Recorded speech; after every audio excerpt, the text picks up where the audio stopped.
Welcome back to the channel Commerce Heroes, and today we are starting with the topic government budget. So this is our first topic for our economics class. तो basically आपकी class 12th की जो economics है वो segregated है two parts के अंदर.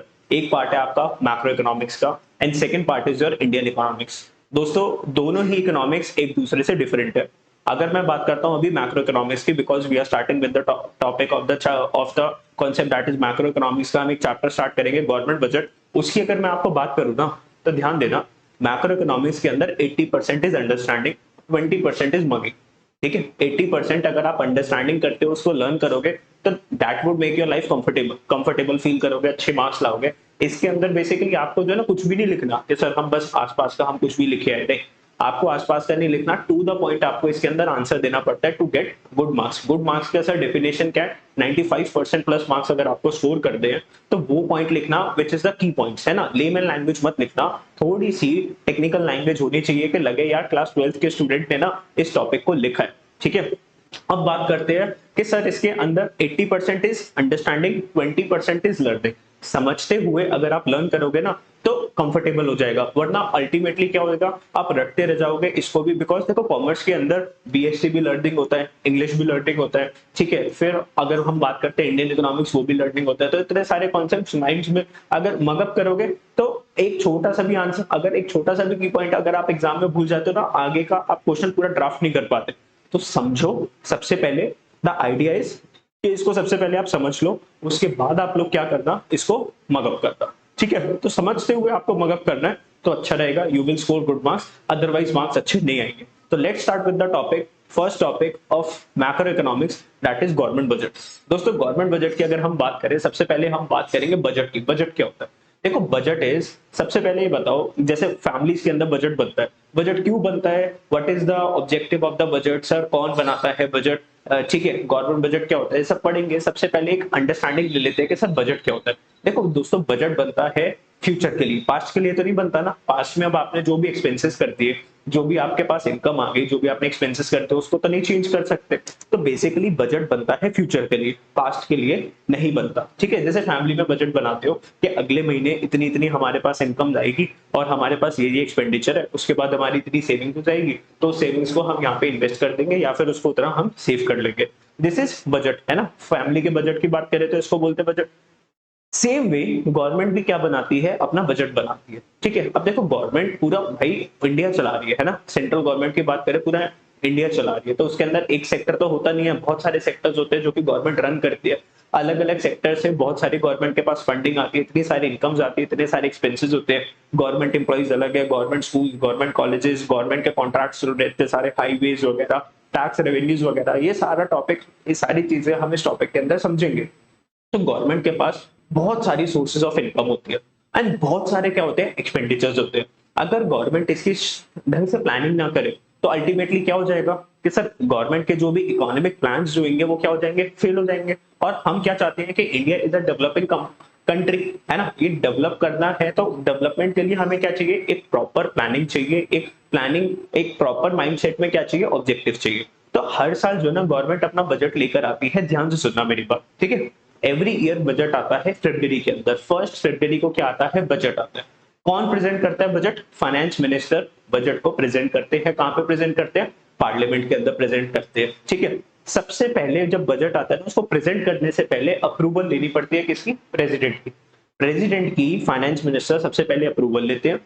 उसके बाद उस बजट को फर्स्ट फरवरी को पार्लियामेंट के अंदर क्या करा जाता है दोस्तों, प्रेजेंट करा जाता है. ठीक है, कौन प्रेजेंट करता है? फाइनेंस मिनिस्टर उसको प्रेजेंट करते हैं आराम आराम से. ठीक है, पहले मैं क्या करता हूँ ना, आपको एक्सप्लेनेशन देता हूँ, उसके बाद जो भी मैंने लिखवाया उसको पढ़ेंगे. आपके लिए बहुत अच्छे से नोट्स बनाए हैं, देखो नोट्स को देखो, बहुत अच्छे नोट्स है, ऐसे नोट्स आपको नहीं देखने को मिलेंगे कहीं पे भी. नोट्स को देखो, नोट्स के अंदर इंपॉर्टेंट कीवर्ड्स मैंने मार्क कर दिए. इसके बाद इन नोट से बाहर आपको एग्जामिनेशन में देखने को नहीं मिलेगा. If you are learning from these notes, 100% आपके मार्क्स आ सकते हैं.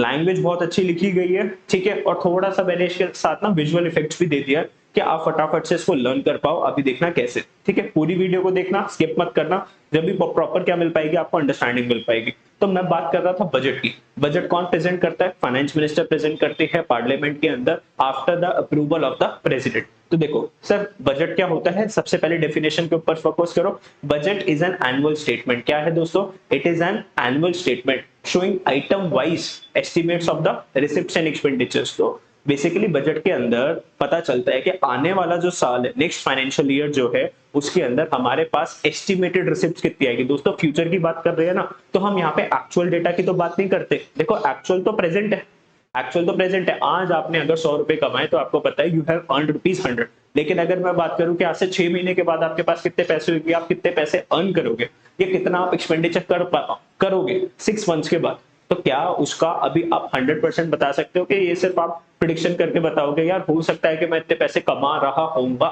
6 महीने के बाद, है ना? ऐसी गवर्नमेंट क्या बोल रही है? डेफिनेशन के ऊपर फोकस करो। एनुअल स्टेटमेंट होती है बजट।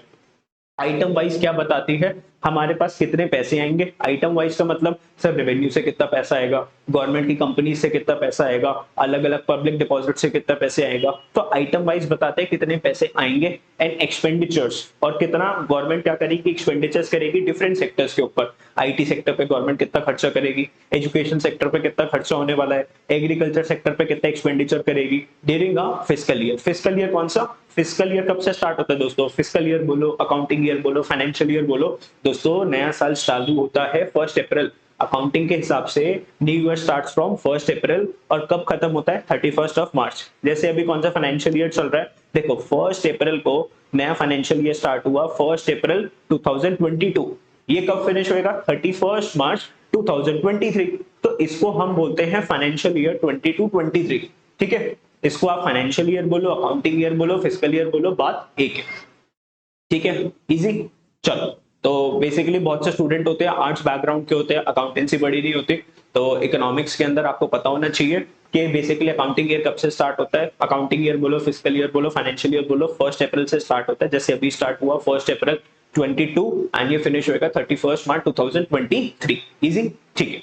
तो basically what is government budget? It is annual statement जो कि एस्टिमेट्स बताएगा, एक्चुअल फिगर नहीं, एस्टिमेट बताएगा रिसिप्ट्स का, एक्सपेंडिचर का during a fiscal year. Fiscal year बोले तो नेक्स्ट ईयर। देखो अभी कब बजट आया होगा, अभी अगर मैं बात करूं इस वीडियो से पहले बजट कब आया होगा? सर बजट आया होगा 1 फरवरी 2022। सर वो कौन सा फाइनेंशियल ईयर चल रहा था? वो फाइनेंशियल ईयर चल रहा था 21-22। 1 अप्रैल 2021 को स्टार्ट हुआ होगा, खत्म होगा 31 मार्च 2022 को। तो फाइनेंशियल ईयर था 21-22। 21-22 को जब प्रेजेंट हो रहा था बजट 1 फरवरी को, तो हमारी जो फाइनेंस मिनिस्टर है सीता निर्मला रमन, अभी करंट इंडिया का फाइनेंस मिनिस्टर कौन है? इट इज फर्स्ट टाइम जो लेडी फाइनेंस मिनिस्टर बनी है, मिसेस सीता निर्मला रमन। अभी दिखाऊंगा, बहुत से स्टूडेंट्स को नहीं पता होता कि हमारे फाइनेंस मिनिस्टर कौन है, सिर्फ एक ही नाम पता है आप लोगों को। अगर मैं पूछूं हु इज द पीएम, तो फटाफट से बोल दोगे मिस्टर नरेंद्र मोदी, लेकिन आपको फाइनेंस मिनिस्टर के बारे में नहीं पता। अभी मैं दिखाऊंगा कौन है कौन नहीं, ठीक है। चलो, तो हम बात कर रहे थे कि दोस्तों finance minister is Sita Nirmala Raman. चलो नेक्स्ट देखो, इसके ऊपर फोकस करो, स्लाइड्स के ऊपर फोकस करो, जो लिखा हुआ है यहाँ पे प्लीज फोकस करो। The receipts and expenditure shown in the budget are not the actual figures. दोस्तों ये एक्चुअल फिगर्स नहीं है, but the estimate values for the coming fiscal year. जाहिर सी बात है, we are talking about future, तो ये एस्टिमेटेड फिगर्स है, एक्चुअल फिगर्स नहीं है। Fiscal year is taken from 1 April to 31 March. ये मैंने आप लोगों को एक्सप्लेन करा, ठीक है। तो अभी बजट आया था 1 फरवरी 2022 को। ये जो बजट आया था वो किसकी बात कर रहा था? इस साल की बात कर रहा था, दैट इज 22-23 की बात कर रहा था। किस साल की बात कर रहा था? 21-23 की, 22-23 की बात कर रहा था, ठीक है। फ्यूचर की बात करते हैं हमेशा बजट। नेक्स्ट देखो, अभी आप ये जो फोटो देख रहे हो स्क्रीन के ऊपर, she is miss Sita Nirmala Raman, ठीक है। अब गवर्नमेंट बजट की बात करें तो देखो, बजट ऑफ सेंट्रल गवर्नमेंट, देखो सेंट्रल गवर्नमेंट भी अपना बजट बनाती है, स्टेट गवर्नमेंट भी बजट बनाती है, लोकल अथॉरिटीज भी अपना बजट बनाती है। बट हम अपने टॉपिक के अंदर सिर्फ बात करेंगे सेंट्रल गवर्नमेंट के बजट की। किसकी बात करेंगे? सेंट्रल गवर्नमेंट की बजट की। इस टॉपिक में हम स्टेट गवर्नमेंट के बजट की बात नहीं करने वाले, ना ही हम लोकल अथॉरिटी के बजट की बात करने वाले। सेंट्रल गवर्नमेंट के बजट को और क्या बोला जाता है? यूनियन बजट भी बोला जाता है। इंपॉर्टेंट क्वेश्चन है, 1 मार्क का, याद रखना। Budget is presented in the parliament on such a day that the president में डायरेक्ट, मैंने आपको बताया था प्रेसिडेंट के डायरेक्शन के हिसाब से फाइनेंस मिनिस्टर बजट को प्रेजेंट करते हैं। कहां पे प्रेजेंट करते हैं? पार्लियामेंट के अंदर प्रेजेंट करते हैं। Finance minister presents the annual budget of the government on the first day of February every year. ये मैंने आपको डिस्कस करवाया, मैं इंपॉर्टेंट पॉइंट्स को एक बार पढ़ रहा हूँ जो स्लाइड्स में जो लिखा है। बजट क्या रिवील करता है? देखो, budget reveals the financial performance of the government in the fiscal year and the financial policies of the coming fiscal year, ठीक है, ऑफ द लास्ट ईयर। तो फाइनेंशियल परफॉर्मेंस की अगर हम बात करें, देखो आज अगर मैं आपके परफॉर्मेंस की बात करूंगा तो मैं आपको देखूंगा आपके पास्ट ईयर के हिसाब से कि पास्ट ईयर में आपने क्या परफॉर्म करा, फ्यूचर का तो मुझे नहीं पता ना। तो गवर्नमेंट की फाइनेंशियल परफॉर्मेंस अगर हम चेक करेंगे दोस्तों, तो पास्ट ईयर की चेक करेंगे ना। अभी पिछले वाला साल कौन सा था, प्रीवियस ईयर कौन सा था, 21-22 था।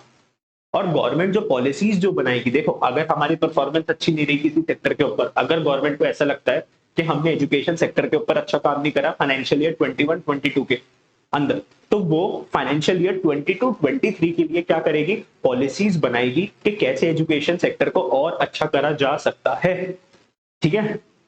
तो 21-22 के अंदर पॉलिसीज बनाएगी, 22-23 की परफॉर्मेंस चेक करेंगे प्रीवियस ईयर की, क्योंकि फ्यूचर ईयर की तो परफॉर्मेंस नहीं पता ना यार, ठीक है। आज अगर मैं आपकी परफॉर्मेंस की बात करूंगा, मैं पूछूंगा भाई आप लोगों ने क्लास 11th में कितना स्कोर करा और क्लास 12th में आप क्या चाह रहे हो, तो क्लास 11th में भले ही आपने स्कोर करा हो 70%, ठीक है। आप अब आपकी क्या डिमांड है कि सर मैं ऐसी प्लान्स बना रहा हूं, मैं ऐसी पॉलिसीज बना रहा हूं कि अब मैं 95% प्लस 4 मार्क्स कर सकूं, ठीक है। आया समझ में? तो मैंने आपके लिए फाइनेंस मिनिस्टर की भी फोटो लगाई, पार्लियामेंट ऑफ इंडिया की भी फोटो लगाई। एक बार कमेंट करके बता दो फटाफट से नोट्स कैसे लग रहे हैं आपको, और अगर इन नोट्स का पीडीएफ सही है तो मेरे को बता देना कि सर कमेंट कर देना, तो मैं ये नोट्स का पीडीएफ भी आप लोगों के साथ क्या कर दूंगा, शेयर कर दूंगा। आगे चलते हैं, देखो again a very important topic, 4 marks का क्वेश्चन आएगा इसमें से, ऑब्जेक्टिव्स ऑफ गवर्नमेंट बजट में से, ठीक है। तो बहुत सारे ऑब्जेक्टिव्स होते हैं गवर्नमेंट बजट के, कुछ ऑब्जेक्टिव्स को हम डिस्कस करने वाले, डिटेल में डिस्कस करेंगे ऑब्जेक्टिव्स को, ठीक है। अब देखना इनके साथ जो है ना, मैंने विजुअल फोटोज को भी क्या कर दिया है, साइड में लगा दिया। अभी देखना कैसे ये वर्क करने वाली है, ठीक है। देखो सबसे पहला क्या है ऑब्जेक्टिव बजट का, एम्प्लॉयमेंट जनरेशन। यार आप देखो ना, हमारी इकोनॉमी के अंदर कौन कौन सी प्रॉब्लम्स चल रही है, एजुकेटेड पीपल है लेकिन उनके पास जॉब्स नहीं है, तो गवर्नमेंट बजट हमेशा किसके ऊपर फोकस करेगा, एम्प्लॉयमेंट जनरेशन के ऊपर बात करेगा। Reducing regional disparities. सर अब अगर हम बात करें दिल्ली, ठीक है, तो दिल्ली के अंदर तो सारी फैसिलिटीज अवेलेबल है सर, एजुकेशन अच्छा है, हेल्थ केयर अच्छा है, कोई प्रॉब्लम वाली बात नहीं है।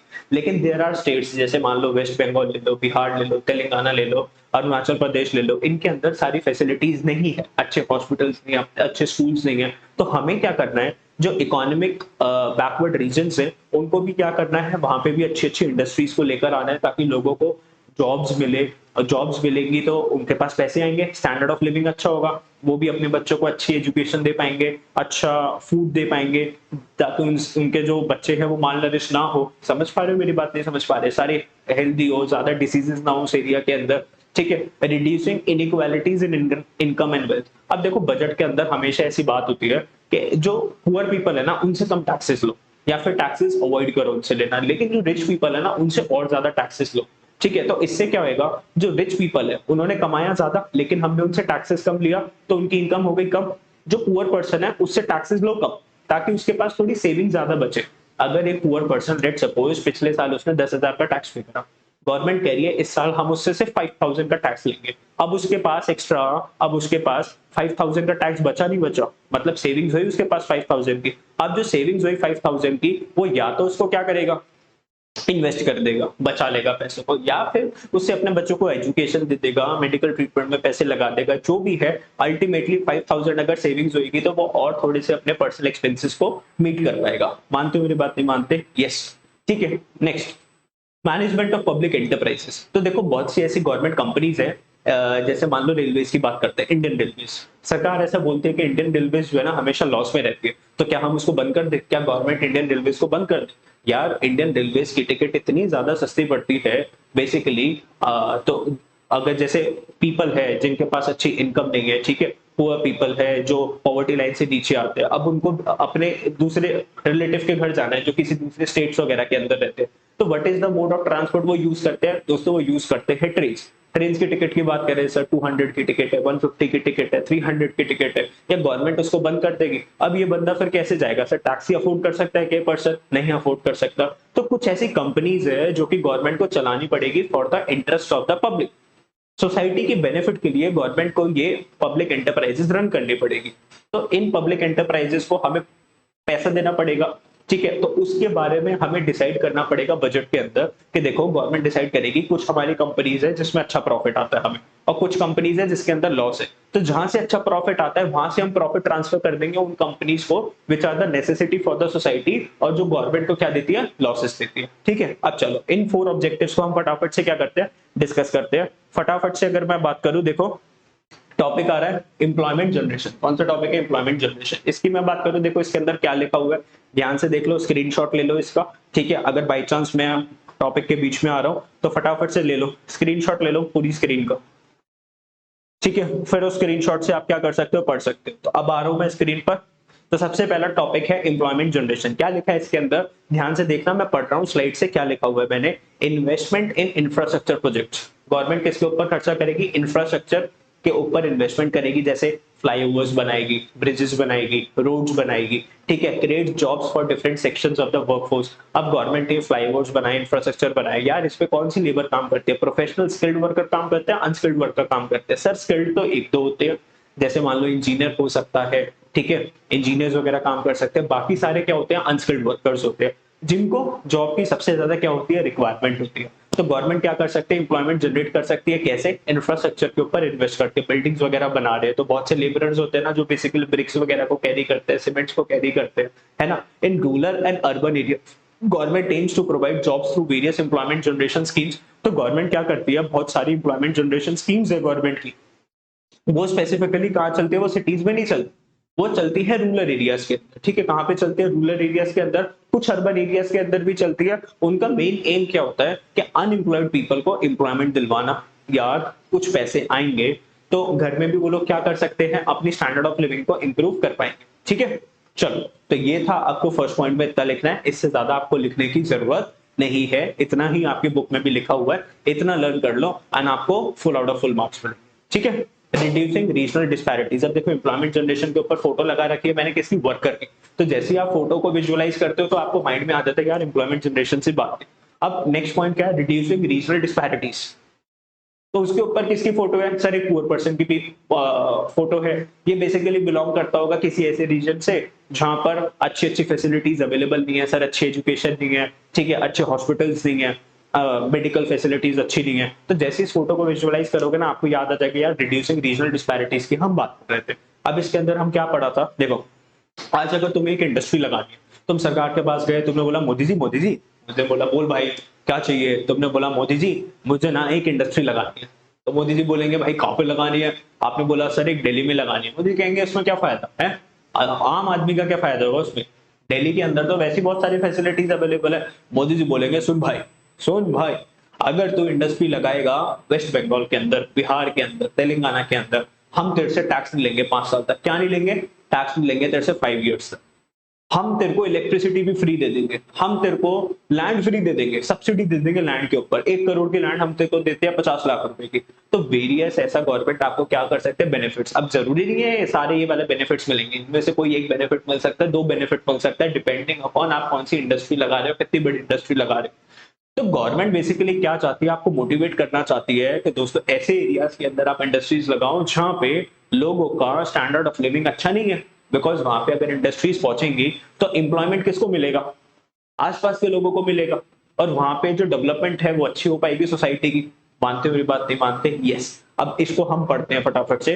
Through its taxation and expenditure policy for encouraging setting up of production units in economic backward regions. तो गवर्नमेंट क्या देगी, देखो अपनी टैक्सेशन पॉलिसी से सरकार ने बोला भाई टैक्स मत दियो, या फिर टैक्स रेट हम तेरे से बहुत कम लेंगे, तू यहाँ पर लगा ले अपनी इंडस्ट्री को, कहां पर, जैसे बिहार वगैरह कुछ अदर बैकवर्ड रीजन्स के अंदर लगा ले, हम तेरे से टैक्स नहीं लेंगे। एक्सपेंडिचर पॉलिसी, हम तेरे से इलेक्ट्रिसिटी का बिल नहीं लेंगे, हम लैंड अपनी तरफ से दे देते हैं। इससे क्या दे सकते हैं, आपको बेनिफिट्स दे सकते हैं। गवर्नमेंट बोल सकती है तो टैक्स मत देना, या फिर कम रेट ऑफ इंटरेस्ट पे हमें टैक्स दे देना, लेकिन प्लीज करके शर्मा जी अपनी इंडस्ट्री कहां पर लगाओ, अपनी इंडस्ट्री लगाओ ऐसे एरियाज के अंदर जहां पे लोगों की इकोनॉमिक कंडीशंस अच्छी नहीं है।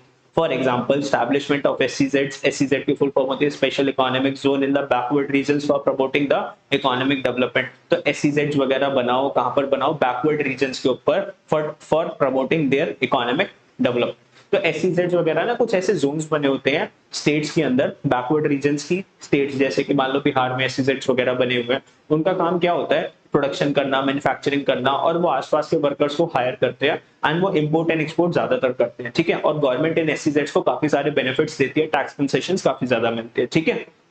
इतना आप लोगों के लिए जानना मोर देन सफिशिएंट है। रिड्यूसिंग इनइक्वालिटीज और इन इनकम एंड वेल्थ, तो मैंने आपको क्या समझाया था कि यार जो रिच पीपल है they are becoming more richer and poor are becoming more poorer, तो ये जो गैप है ये बढ़ता जा रहा है, अमीर और अमीर हो रहे हैं, गरीब और गरीब हो रहे हैं। इस गैप को हमें क्या करना है, कम करना है। गवर्नमेंट कैसे करेगी, रिच पीपल के ऊपर और ज्यादा टैक्सेस लगाएगी ताकि उनकी इनकम कम हो, पुअर पर्सन के ऊपर ज्यादा टैक्स कंसेशंस देगी, उनको रिबेट्स देगी, सब्सिडीज देगी, ताकि उनके ज्यादा से ज्यादा पैसे बचे।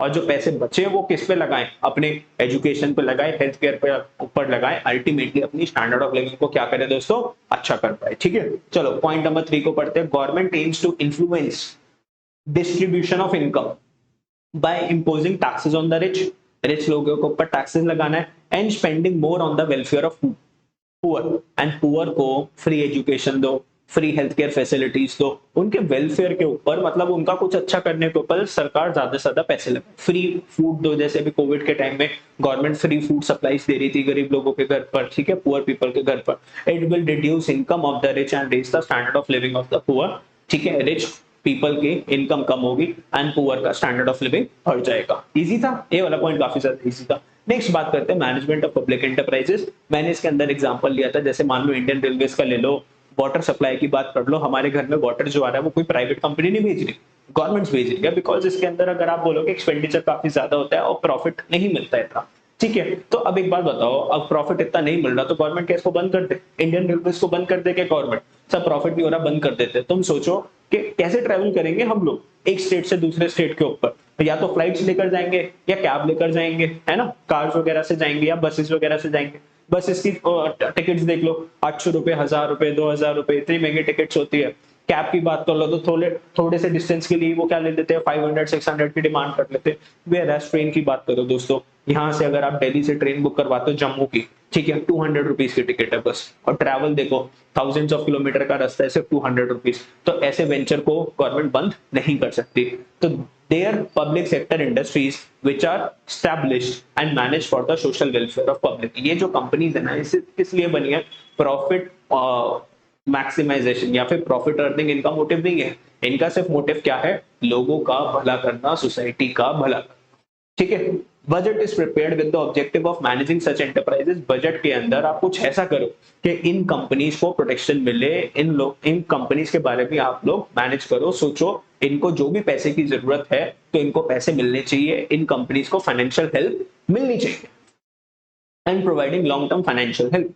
तो इनके पास कंपनी अगर लॉसेस चल रही है तो कंपनी को चलाने के लिए क्या चाहिए, सही है, पैसे चाहिए ना, सरकार चाहिए, पैसे चाहिए, पैसे कहां से आएंगे, अरे सरकार तेरी जो कंपनी प्रॉफिट कमा के दे रही है वहां से प्रॉफिट लेके इन कंपनीज में डाल दो, खत्म। तो इसके लिए भी क्या करनी पड़ेगी, गवर्नमेंट को बजट बनाने पड़ेंगे, ठीक है। आई होप ये 4 टॉपिक्स आपको क्या होते हैं, एक्सप्लेन होते हैं, समझ में आते हैं, ठीक है। और भी ऑब्जेक्टिव्स होते हैं गवर्नमेंट बजट के जिसकी हम बात करते हैं, ऑब्जेक्टिव्स ऑफ गवर्नमेंट बजट। एक और ऑब्जेक्टिव होता है किसका, इकोनॉमिक ग्रोथ का। एक ऑब्जेक्टिव है आपका इकोनॉमिक स्टेबिलिटी, और एक ऑब्जेक्टिव है आपका रीएलोकेशन ऑफ रिसोर्सेज। देखो इकोनॉमिक ग्रोथ का मतलब क्या होता है, economic growth, economic stability and reallocation of resources. अब ध्यान देखो, इकोनॉमिक ग्रोथ का मतलब क्या होता है, ग्रोथ का मतलब होता है कि कंट्री के अंदर गुड्स एंड सर्विसेज की प्रोडक्शन का बढ़ना। जितनी मान लो पहले प्रोडक्शन हुई, मान लो जितने मोबाइल फोन्स बने या जितनी कार्स बनी उससे ज्यादा मोबाइल फोन्स बन रहे हैं, उससे ज्यादा अब क्या कर रही है, कार्स बन रही है, लैपटॉप्स बन रहे हैं, ठीक है, ज्यादा गैजेट्स बन रहे हैं, लोग ज्यादा परचेज कर रहे हैं, उनकी परचेजिंग पावर इंक्रीज होती है, ठीक है। एक पर्सन की परचेजिंग पावर कब इंक्रीज होती है, जब उसकी इनकम इंक्रीज होती है, ठीक है। तो गवर्नमेंट इकोनॉमिक ग्रोथ के लिए क्या करेगी, ध्यान से पढ़ो, देखो गवर्नमेंट प्रोवाइड्स टैक्स रिबेट्स, क्या देगी, tax rebates and other incentives for the productive ventures and projects. It can stimulate savings and investment in the economy. देखो गवर्नमेंट आपको क्या दे रही है, टैक्स रिबेट्स। टैक्स रिबेट्स का मतलब होता है आपके ऊपर कम टैक्स रेट अप्लाई करना। मान लो आप पहले 10% का टैक्स देते थे, अब गवर्नमेंट आपसे बोल रही है कि भाई से 5% का टैक्स दे देना, तो आपके 5% बचा ना टैक्स में, आपके पैसे बचे 5%, यस सर पैसे बचे, टैक्स की सेविंग्स हुई। And other incentives for productive ventures. Other incentives की बात कर लो तो जैसे गवर्नमेंट आपको बोल रही थी कि बैकवर्ड रीजन्स के ऊपर आपको क्या लगानी है, इंडस्ट्रीज लगानी है, तो वहां पे हम आपको फ्री लैंड दे देंगे, हम आपको इलेक्ट्रिसिटी सब्सिडी दे देंगे, इलेक्ट्रिसिटी मत देना। तो ऐसे आपको और बेनिफिट्स दिए ताकि आपके मन में क्या है, लालच आए एंड आप वहां पर जाके क्या करो, एक इंडस्ट्री को सेटअप करो। ठीक है, इट कैन स्टिमुलेट सेविंग्स। अब भाई आपके पैसे बच रहे हैं ना, तो आप क्या करोगे, या तो सेविंग्स करोगे या फिर इन्वेस्टमेंट कर दोगे, जो पैसे बच गए उसको क्या कर दो, इकोनॉमी के अंदर इन्वेस्ट कर दोगे। ठीक है, आगे spending on infrastructure of an economy enhances the production activity in different sectors of an economy. जैसे अभी अगर हम बात करते हैं, बहुत सारे रोड्स बनते हैं, हाईवेज बनते हैं, ब्रिजेस बनते हैं, फ्लाईओवर्स बनते हैं। जैसे अभी दिल्ली टू मुंबई एक हाईवे बनने वाला है, आपको पता होगा, अभी रिसेंट की न्यूज है।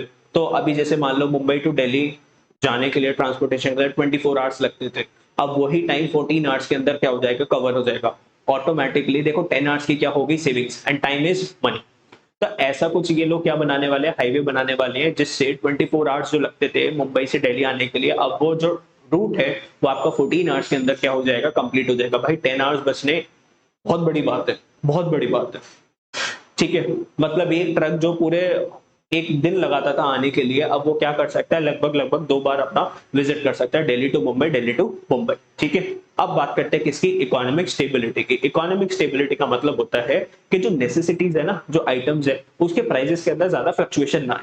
आप देख सकते हो कि 2020 से लेके अभी क्या चल रहा है, 2022 प्राइस के अंदर एग्जॉर्बिडेंट प्राइस हो चुका है। प्राइसेस के अंदर मान लो जो 100 रुपए की जो चीज थी आज वो 160 की है, 170 रुपीज की है। पेट्रोल के प्राइसेस चेक कर लो, 75 रुपीज का पेट्रोल था कोविड से पहले, 110 तक गया, 109 तक गया, फिर फ्लक्चुएशन कितनी आ रही है, अभी 95 या 96 पर चल रहा है। But you can see sir कितनी ज्यादा फ्लक्चुएशन है। ऑयल्स की प्राइस बात करो, कुकिंग ऑयल्स की प्राइस की बात करो सर, 110 रुपीज पर लीटर जो ऑयल आता था आज वो 210 का आ रहा है या 200 रुपीज का आ रहा है। ठीक है, तो क्या ये फ्लक्चुएशन अच्छी है? क्या ये बार बार कभी आप सामान लेने गए, कभी भैया बोल रहे हैं भैया 180 का हो गया, कभी बोल रहे हैं भैया 190 का हो गया, नहीं। ज्यादा फ्लक्चुएशन नहीं होनी चाहिए प्राइजेस के अंदर। प्राइजेस क्या रहने चाहिए, स्टेबल। और दोस्तों ये जो प्राइस को जो स्टेबल जो रखना होता है, ये किसका काम होता है, गवर्नमेंट का काम होता है। अब सर ये देखो प्राइजेस को कैसे स्टेबल करा जाता है, देखो इसके अंदर हम बात करेंगे इकोनॉमिक स्टेबिलिटी। सबसे पहला पॉइंट क्या लिखा हुआ है, means absence of large scale fluctuations in the prices. Commodities के प्राइसेस के अंदर ज्यादा फ्लक्चुएशन नहीं आनी चाहिए। ज्यादा फ्लक्चुएशन आनी बुरी बात होती है। ठीक है, कैसी बात होती है, बुरी बात होती है, ज्यादा फ्लक्चुएशन नहीं आनी चाहिए। इसके लिए हमें दो ऑप्शन है, देखो एक होती है इन्फ्लेशनरी टेंडेंसीज। इन्फ्लेशनरी का मतलब क्या होता है, महंगाई बढ़ रही है। दोस्तों क्या हो रही है, महंगाई बढ़ रही है, प्राइसेस राइज कर रहे हैं। एक होते हैं डिफ्लेशनरी टेंडेंसीज, मतलब सामान सस्ता हो रहा है, काफी ज्यादा सस्ता हो गया। देखो सामान काफी ज्यादा महंगा हो जाए तो भी बुरा है, काफी ज्यादा सस्ता हो जाए तो भी बुरा है। तुम बोलोगे सर हमारे तो मजे है ना सर, सामान सस्ता हो जाए सर हमारे तो मजे, अरे तुम्हारे तो मजे, शॉपकीपर की बात करो, तुम भी कुछ ना कुछ सेल करते होगे, तुम्हारी भी कोई ना कोई शॉप होगी या कोई भी बिजनेस होगा, गुड्स देते होगे, सर्विसेज देते होगे। ठीक है, अब तुम सोचो कंपनी के जो प्राइसेस है वो कम, किसी के फादर अगर जॉब में है, अब वो जो कंपनी है उसके प्रोडक्ट के प्राइसेस अगर कम हो गए तो उसका प्रॉफिट मार्जिन कम हो गया। अब प्रॉफिट मार्जिन कम हो गया तो कंपनी क्या करेगी, या तो एम्प्लॉइज को जॉब से निकाल देगी या फिर उसकी भी सैलरी को क्या कर देगी, कम कर देगी। अब सोचो, है ना, हर किसी के ऊपर इंपैक्ट आएगा। अगर डिफ्लेशन हो जाता है, भैया सस्ते में मिल रही है सारी चीजें, तो कंपनी प्रॉफिट नहीं कमाएगी, प्रॉफिट अच्छा नहीं कमाएगी तो एम्प्लॉइज को सैलरी अच्छी नहीं मिलेगी। ठीक है, चलो आगे, चलो चलो चलो चलो। तो इन्फ्लेशनरी टेंडेंसीज कब आती है भैया, इकोनॉमी में इन्फ्लेशन कब आती है, जब सर मार्केट में सप्लाई ज्यादा है नहीं और डिमांड ज्यादा है। मान लो मेरे हाथ में ये पेन, अब मार्केट में सिर्फ ऐसे 10 पेन है, कितने पेन है, 10 पेन, लेकिन खरीदने वाले खड़े हैं 1000 पीपल। कितने पीपल, 1000 पीपल। अब दुकानदार क्या बोलेगा, अरे भैया सबसे ज्यादा पैसे कौन देगा, हाथ खड़े करो। बोली लग जाएगी सर वहां पे, बिडिंग। तो जो सबसे ज्यादा पैसे देगा शॉपकीपर उसको सेल कर देगा। तो demand is more then supply. Market में इतने पेन है नहीं बेचने के लिए, लेकिन डिमांड बहुत ज्यादा है। तो aggregate demand AD is more than AS, aggregate demand is more than AS. ऐसी सिचुएशन को बोलो क्या बोलेंगे सर, इन्फ्लेशन। इससे क्या आएगी, इन्फ्लेशन। और सर इसका अपोजिट, जब डिमांड कम है सप्लाई बहुत ज्यादा है, सर ऐसे मार्केट में 1000 पेन है, कितने पेन है, 1000 पेन, खरीदने वाले 10 लोग। अब दुकानदार क्या बोलेगा, अरे भैया खरीद लो यार, खरीद लो, कोई तो खरीद लो। वो क्या करेगा, 50% सेल लगा देगा, 70% सेल, 80% सेल, एक के साथ एक फ्री। और क्या करेगा, भाई खरीद लो, कोई भी खरीद लो। इसको क्या बोलेंगे, डिफ्लेशन। अब इन चीजों को क्या करना है, सरकार को कंट्रोल करना है। जब इन्फ्लेशन का टाइम होता है ना, जब डिमांड बहुत ज्यादा है, तो देखो इस पेन की डिमांड गवर्नमेंट डिपार्टमेंट भी कर रहा होगा और हम प्राइवेट वाले लोग भी कर रहे होंगे। लेट सपोज हम एक बिल्डिंग बना रहे हैं, गवर्नमेंट भी मान लो बहुत सारे फ्लाईओवर्स बना रही है, डैम्स बना रही है, ब्रिजेस बना रही है। तो मान लो सीमेंट की बात करते हैं, हम लोग अपने घर बना रहे हैं, हम भी सीमेंट की डिमांड कर रहे हैं। गवर्नमेंट भी बहुत सारे इंफ्रास्ट्रक्चर प्रोजेक्ट बना रही है, स्कूल कॉलेजेस बना रही है, गवर्नमेंट भी सीमेंट की डिमांड कर रही है। सीमेंट की डिमांड इतनी ज्यादा हो गई कि कंपनीज इतना सीमेंट तो बना भी नहीं पा रही जितनी डिमांड होगी। तो गवर्नमेंट क्या करेगी, फॉर द टाइम भी अपने जो कंस्ट्रक्शन प्रोजेक्ट्स है उसको होल्ड पर रख देगी। अब बोलेगी हमको कि तुम लोग खरीद लो, हम लोग बाद में परचेज कर लेंगे। अब क्या हो गई, सरकार ने अपनी डिमांड खत्म कर दी, तो डिमांड कम हो गई। अब डिमांड किसके बराबर आ गई, सप्लाई के बीच में आ गई। और जो सीमेंट के जो प्राइसेस जो बढ़ रहे थे वो अल्टीमेटली क्या हो जाएंगे, कंट्रोल हो जाएंगे, क्योंकि अब उतनी डिमांड है ही नहीं। अब इसका अपोजिट कर दो, वो किस में होगा, डिफ्लेशन में। तो एक कॉमोडिटी है, उसको खरीदने वाला कोई नहीं है। लेट सपोज इस पेन को खरीदने वाला कोई नहीं है, तो गवर्नमेंट क्या करेगी, इस पेन के ऊपर जो टैक्स लगता था खत्म कर देगी। तो ये पेन क्या हो गया, सस्ता हो गया। तो ज्यादा से ज्यादा लोग बाग आके अब इस पेन को क्या कर पाएंगे, परचेज कर पाएंगे। ठीक है, या फिर गवर्नमेंट अभी फॉर द टाइमिंग अभी सस्ता है ना, तो इस पेन को क्या कर लेगी, बहुत सारा खरीद के रख लेगी। अभी जैसे कोविड की बात करें तो सारी मोड ऑफ ट्रांसपोर्टेशन रुकी पड़ी थी, किसी की कार्स वगैरह नहीं चल रही थी, 2-2 3-3 महीने तक लॉकडाउन चल रहे थे, ट्रेन नहीं चल रही थी, बसेस नहीं चल रही थी, फ्लाइट्स नहीं चल रही थी, क्रूड ऑयल की अबेंडेंस हो गई थी, तो बहुत सस्ता मिल रहा था क्रूड ऑयल। तो गवर्नमेंट ने बहुत सारा क्रूड ऑयल इंपोर्ट करके रख लिया अपने स्टॉक के अंदर। अब क्या हो गया, प्राइसेस बढ़ गए, तो गवर्नमेंट के तो मजे आ गए ना, गवर्नमेंट के मजे आ गए। तो जब भी प्राइसेस कम हो जाते हैं तो गवर्नमेंट उसको क्या कर लेती है, एक्यूमुलेट करके रख लेती है, इकट्ठा करके रख लेती है। तो अल्टीमेटली क्या हुआ, डिमांड गवर्नमेंट ने क्या कर दी, इंक्रीज कर दी, डिमांड इंक्रीज कर गई और सप्लाई तो बहुत ज्यादा थी। तो फिर दोबारा से क्या हो गया, जो डिफ्लेशनरी टेंडेंसीज से जो प्राइस कम हो चुके थे इस पेन के, फिर दोबारा से क्या हो जाएंगे, इंक्रीज हो जाएंगे, सिंपल। अब लास्ट ऑब्जेक्टिव क्या है, reallocation of resources. Reallocation of resources क्या होता है, देखो रिसोर्सेज का अगर हम बात करें, इकोनॉमी के अंदर 4 रिसोर्सेज है, लैंड, लेबर, कैपिटल और entrepreneur. Land, labour, capital, entrepreneur. Land पता है सर, कोई भी बिजनेस करोगे लैंड पे करोगे, हवा पे भी बिजनेस करोगे नहीं। लेबर, लेबर चाहिए बिजनेस करने के लिए, कुछ तो वर्कर चाहिए, सारा तो ऑटोमेट नहीं कर सकते ना, मशीन चलाने के लिए भी, मशीन को कमांड देने के लिए भी लेबर चाहिए। कैपिटल चाहिए, पैसा पैसा पैसा चाहिए, नहीं चाहिए। कोई भी बिजनेस विदाउट मनी स्टार्ट हो सकता है, कोई हो सकता है तो मेरे को बताओ सर, विदाउट मनी ये वाला बिजनेस स्टार्ट हो सकता है। लैंड, लेबर, कैपिटल, एंटरप्रेन्योर, मतलब चलाने वाला एक बंदा, बिजनेसमैन, प्रॉफिट चाहिए बिजनेस के अंदर। जब तक ऐसा नहीं होगा तो नहीं चलेगा, है ना। तो रीएलोकेशन ऑफ रिसोर्सेज, अब ये रिसोर्सेज क्या है, लिमिटेड। देखो कैपिटल, पैसा लिमिटेड है हर किसी के पास। लैंड की बात करें सर, लैंड लिमिटेड है, अनलिमिटेड तो नहीं है ना। लेबर की अगर हम बात करें सर, लिमिटेड। स्किल्ड वर्कर्स की बात करूं, लिमिटेड है। अनस्किल्ड वर्कर्स बहुत सारे होंगे। हमें कौन से वर्कर्स चाहिए, हमें स्किल्ड वर्कर्स चाहिए। तो लिटरेसी काफी कम है इंडिया की, तो हमें अगर स्किल्ड वर्कर्स ज्यादा होंगे तो अच्छा रहेगा। और बात करते हैं एंटरप्रेन्योर, वो भी कम है। रीएलोकेशन ऑफ रिसोर्सेज, तो इस हिसाब से देखो, अब आपके पास लिमिटेड रिसोर्सेज है, उनको इस हिसाब से खर्चा करो कि ज्यादा से ज्यादा लोगों की नीड्स एंड वांट्स को आप क्या कर पाओ, सेटिस्फाई कर पाओ। ये गवर्नमेंट का ऑब्जेक्टिव है। गवर्नमेंट का क्या ऑब्जेक्टिव है, हमारे पास है लिमिटेड रिसोर्सेज, ऐसी जगह पे पैसे लगाओ कि ज्यादा से ज्यादा लोग बाग क्या हो पाए, सेटिस्फाई कर पाए, ज्यादा से ज्यादा लोग हमसे खुश हो, ताकि जो वोट मांगने के लिए जाए ज्यादा से ज्यादा वोट मिले और हमारी सरकार दोबारा से आ पाए, है ना। Reallocation of resources, reallocate resources in accordance with the economic profit maximization. एक तो आपका प्रॉफिट भी इंक्रीज करना चाहिए एंड सोशल एंड पब्लिक का भी वेलफेयर होना चाहिए। थोड़ा सा प्रॉफिट भी हो जाए, पब्लिक वेलफेयर भी हो जाए, ठीक है। नेक्स्ट, अब ये कैसे हो सकता है, through tax concession and subsidies and directly producing goods and services. तो कुछ टैक्स कंसेशंस दे दो, मैं समझा चुका हूं टैक्स कंसेशंस क्या होता है, सब्सिडीज दे दो, ठीक है, and directly producing goods and services. Directly goods and services को प्रोड्यूस करो, ठीक है। इससे क्या हो सकता है, reallocation of resources. Tax concessions की बात करें सर, अब देखो गवर्नमेंट चाहती है कि हम प्रमोट करें खादी कपड़े को, किसको, खादी क्लोथ्स को प्रमोट करें। और गवर्नमेंट चाहती है सिगरेट्स वगैरह को, अल्कोहल वगैरह को ज्यादा प्रमोट नहीं करना। तो क्या एड्स आते हैं सिगरेट्स के एड्स आते हैं क्या, अल्कोहल के एड्स आते हैं क्या, नहीं आते सर, इनके एड्स वगैरह नहीं आते। गवर्नमेंट इनको प्रमोट नहीं करना चाहती और इनके ऊपर ज्यादा टैक्स लगाती है ताकि लोग बाग इसको कम कंज्यूम करें। ऑल दो सर इनकी डिमांड के ऊपर कोई इंपैक्ट नहीं पड़ता, लेकिन गवर्नमेंट थोड़ी कोशिश तो करती है। और जिस चीज को गवर्नमेंट प्रमोट करना चाहती है उसके ऊपर क्या लगा देते हैं, टैक्स कंसेशंस। यार सस्ता कर दो ताकि लोग बाग इसको ज्यादा से ज्यादा क्या करें, परचेज कर सके। इसको बोलते हैं tax concession and giving subsidies, ठीक है। I hope objectives of government budget आपने समझा।